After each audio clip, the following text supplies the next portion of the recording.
జూబ్లీహిల్స్ ఉప ఎన్నిక ఫలితం కాంగ్రెస్కి ప్రతిష్టాత్మకంగా మారింది. అధికార పార్టీ కావడంతో గెలవాల్సిన అవసరం ఏర్పడింది. అంతేకాక గ్రేటర్ హైదరాబాద్ మున్సిపల్ కార్పొరేషన్ ఎన్నికలపై ఈ ఉప ఎన్నిక ప్రభావం చూపిస్తుందని ముఖ్యమంత్రి రేవంత్ రెడ్డి కూడా భావిస్తున్నారు.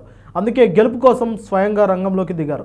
ఉప ఎన్నికల్లో కాంగ్రెస్ పార్టీ గెలుపు కోసం ప్రతి ఒక్కరూ పనిచేయాలంటూ ఇప్పటికే నేతలకి దిశానిర్దేశం చేశారు. అయితే అభ్యర్థి ఎంపిక ఆ పార్టీకి ఇబ్బందిగా మారుతుంది. పోటీ చేయడానికి పలువురు అభ్యర్థులు ప్రయత్నాలు చేస్తూ పార్టీకి ఇబ్బందిగా మారుతున్నారు. TPCC working president Anjan Kumar Yadav Jubilee Hills ticket సాధించాలనే పట్టుదలతో ఉన్నారు.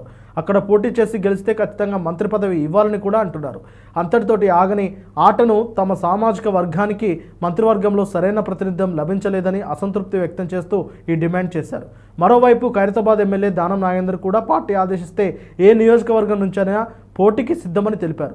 ఈ పరిణామాలు కాంగ్రెస్ పార్టీలో అంతర్గత పోరుకు దారితీస్తున్నాయి.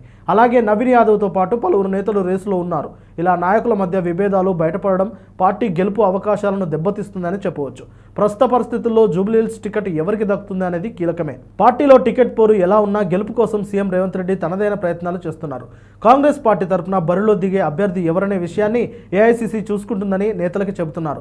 పార్టీ విజయం కోసం పనిచేయాలని నేతలకి సూచించారు. జూబ్లీహిల్స్లో గెలిపే లక్ష్యంగా సమన్వయంతో పనిచేయాలని మంత్రులతో పాటు పార్టీలోని సీనియర్లకు సూచించారు.